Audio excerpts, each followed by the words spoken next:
Bismillahirrahmanirrahim. Assalamualaikum warahmatullahi wabarakatuh. Selamat pagi, semoga kita dalam keadaan sehat walafiat. Amin ya rabbal alamin. Yang terhormat Ibu dosen, Ibu Ria Febriana, SSM HUM. Baiklah, saya Azria Prisona Sarita, nomor BP 18160044 dari jurusan Farmasi bersama rekan-rekan saya. Assalamualaikum warahmatullahi wabarakatuh. Saya Maudi Fahreza dari BP 18160040, kelas 5 Farmasi 2. Perkenalkan, nama saya Utari Dwi Kirani, nomor BP 18160049, jurusan S1 Farmasi. Perkenalkan, nama saya Melisa Novitasari, nomor BP 18160041 dari jurusan S1 Farmasi. Baiklah, di sini kami akan menyampaikan hasil presentasi kami yang berjudul Karya Tulis Ilmiah. Yang pertama akan dibacakan oleh Utari Dwi Kirani. Baiklah, di sini saya akan menjelaskan definisi dari karya ilmiah. Karya tulis ilmiah menurut Kamus Besar Bahasa Indonesia merupakan karya tulis yang dibuat menggunakan prinsip-prinsip ilmiah dan berdasarkan fakta atau observasi, eksperimen, dan kajian pustaka. Karya tulis ilmiah juga merupakan tulisan yang membahas ilmu pengetahuan yang disusun secara sistematis dengan menggunakan bahasa yang benar. Definisi lainnya tentang karya tulis ilmiah adalah tulisan yang membahas sesuatu dengan cara menyelidiki, mengamati, ataupun mengumpulkan data. Selanjutnya, jenis-jenis karya ilmiah. Karya tulis ilmiah terbagi menjadi 3. Yang pertama, karya tulis ilmiah. Karya tulis ilmiah merupakan suatu karangan atau tulisan yang diperoleh sesuai dengan sifat keilmuannya dan didasari oleh hasil pengamatan, peninjauan, penelitian dalam bidang tertentu, disusun menurut metode tertentu dengan sistematika penulisan yang bersantun bahasa dan isinya dapat dipertanggungjawabkan kebenarannya atau keilmiahannya. Beberapa jenis karya ilmiah yang paling banyak diterbitkan oleh manusia adalah sebagai berikut. Yang pertama, makalah. Makalah merupakan karya ilmiah yang menyajikan suatu buah masalah yang penyelesaiannya mengandalkan berbagai macam data yang ada di lapangan. Karya ilmiah ini bersifat empiris dan juga objektif. Dalam penyajiannya, makalah biasanya dipresentasikan dalam sebuah kegiatan seminar. Yang kedua, artikel. Dalam konteks jurnalistik, pengertian karya ilmiah artikel merupakan karya ilmiah yang membuat pendapat subjektif pembuatnya mengenai sebuah peristiwa ataupun masalah tertentu.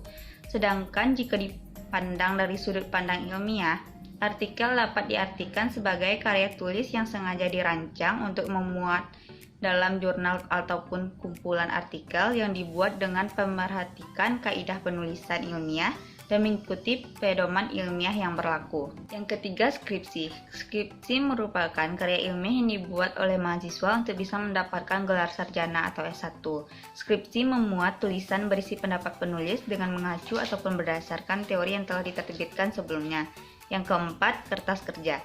Kertas kerja atau work paper pada dasarnya sama dengan makalah, namun dibuat dengan analisis yang lebih mendalam dan tajam serta dipresentasikan pada seminar atau lokakarya yang biasanya dihadiri oleh ilmuwan. Yang kelima, ada paper. Paper adalah sebutan khusus untuk makalah di kalangan mahasiswa dalam kaitannya dengan pembelajaran dan pendidikannya sebelum menyelesaikan jenjang studi diploma, S1, S2, dan atau S3. Sistematika penulisannya pun sama dengan artikel dan makalah, tergantung panduan yang berlaku di perguruan tinggi yang bersangkutan. Keenam, tesis. Tesis adalah karya tulis ilmiah mahasiswa untuk menyelesaikan program studi S2 atau pasca sarjana yang bersifat lebih mendalam dibandingkan dengan skripsi. Tesis mengungkapkan pengetahuan baru yang didapat dari penelitian yang dilakukan individu yang bersangkutan. 7. Disertasi. Disertasi diperuntuk bagi mahasiswa program S3 atau meraih gelar doktor yang mengemukakan analisis yang dapat dibuktikan oleh penulis berdasarkan dengan data dan fakta yang sahih atau valid dengan analisis yang terinci, disertai berisi suatu temuan penulis sendiri yang berupa temuan orisinal. 2. Karya tulis semi ilmiah. Karya tulis semi ilmiah adalah karya tulis ilmu pengetahuan yang menyajikan fakta umum dan menurut metodologi penulisan yang baik dan benar, ditulis dengan bahasa yang konkret, gaya bahasanya formal, kata-katanya teknis, dan didukung dengan fakta umum yang dapat dibuktikan benar atau tidaknya suatu atau sebuah penulisan yang menyajikan fakta dan fiksi dalam satu tulisan, dan penulisannya pun tidak semi formal tetapi sepenuhnya mengikuti metode ilmiah yang sintesis analitis, karena sering dimasukkan karya tulis non-ilmiah. Berikut beberapa jenis karya ilmiah yang paling banyak diterbitkan oleh manusia adalah sebagai berikut. Yang pertama ada artikel. Artikel adalah suatu karya tulis yang lengkap dan terdapat di dalam majalah, surat kabar, dan media massa lainnya. Tema-tema yang terkandung di dalam artikel tersebut bisa berupa pengalaman pribadi, imajinasi penulis, dan pengetahuan umum, serta ada juga penelitian ilmiah. Semua tema tersebut harus ditulis secara menarik dan menggunakan gaya bahasa yang dapat sesuai dengan kaidah bahasa, agar menarik perhatian bagi pembaca dan juga agar lebih tertata secara kaidah bahasa. Yang kedua ada editorial. Editorial adalah satu rubrik khusus yang ada pada media cetak dan yang di dalamnya ini berisi tanggapan dari pihak media terhadap suatu isu yang tengah terjadi di masyarakat. Dan penentuan topik serta penulisan editorial biasanya dilakukan oleh tim khusus yang dibentuk. Yang ketiga ada fitur.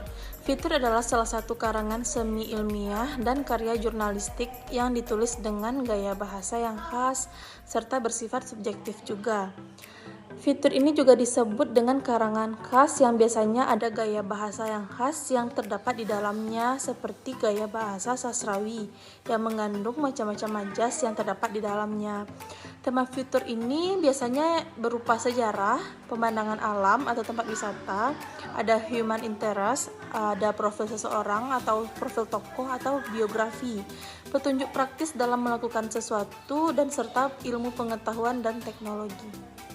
3 ada resensi. Resensi adalah ulasan buku, film, lagu, dan musik yang dimana semuanya diulas mulai dari kelebihan hingga kekurangannya. Ada tujuan resensi yaitu untuk mengetahui seberapa jauh kualitas dari buku, film, lagu, ataupun musik.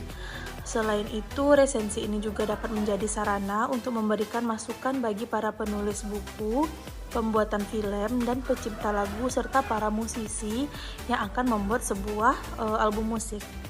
Yang keempat, di sini ada opini. Opini adalah karangan yang berisi pendapat subjektif seseorang terhadap peristiwa atau isu yang diperkuat dengan adanya fakta dan data. Opini ini bisa juga dijumpai pada rubrik khusus yang disediakan media cetak dan media daring seperti media online.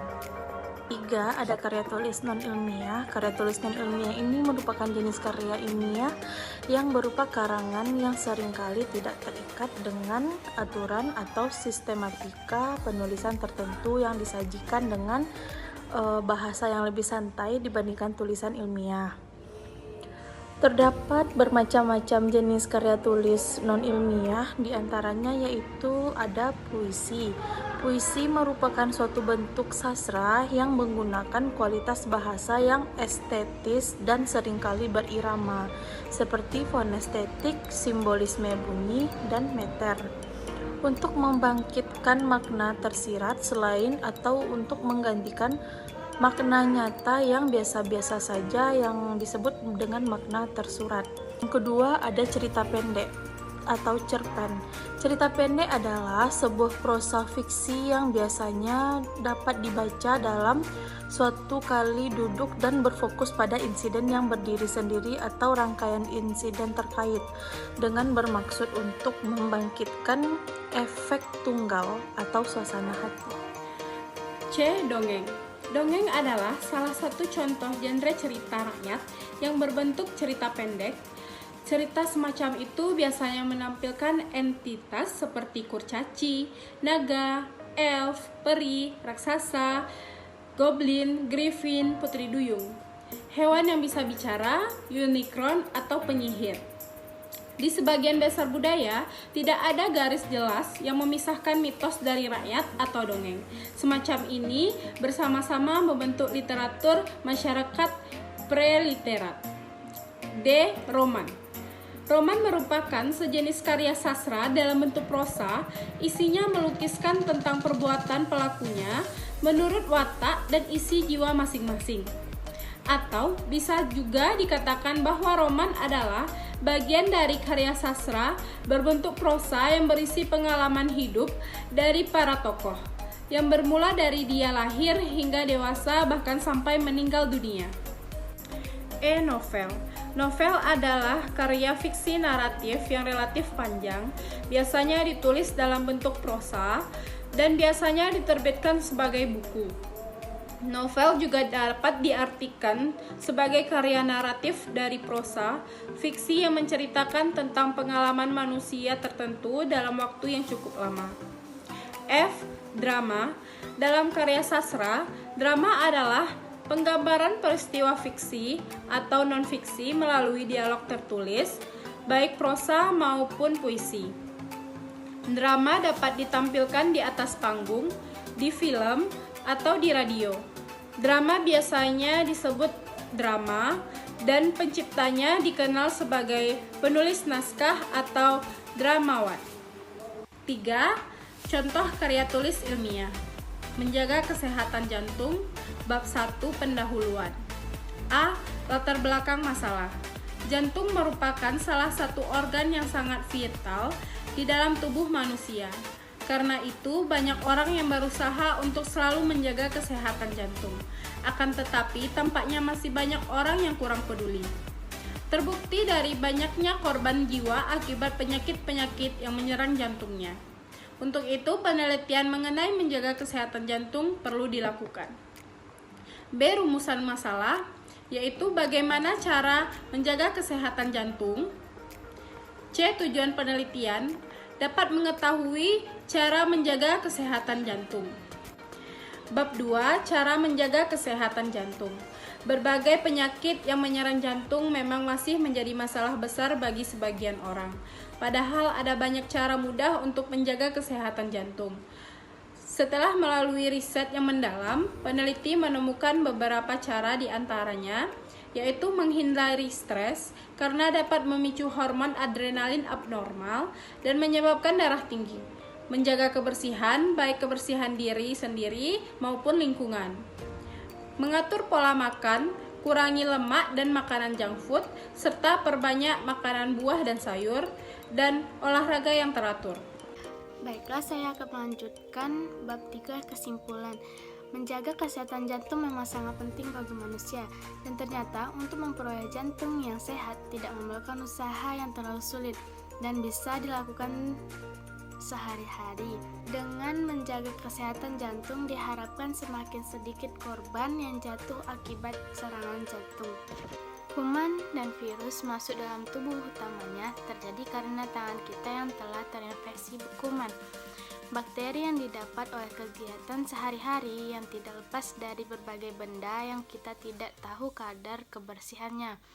Maka dengan itu kita harus selalu mengawali rutinitas seperti hendak makan, minum, belajar, melakukan pekerjaan diupayakan untuk selalu mencuci tangan terlebih dahulu supaya mencegah penyakit yang bisa saja akan menyerang anak.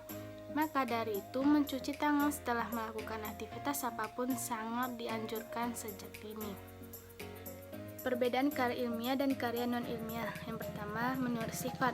Karya ilmiah bersifat objektif dan fakta atau berdasarkan fakta yang ada. Karya non-ilmiah bersifat subjektif dan aktif atau berdasarkan imajinasi penulis. Yang kedua, menurut sistematika. Struktur karya ilmiah baku, unsur-unsurnya dapat diidentifikasi.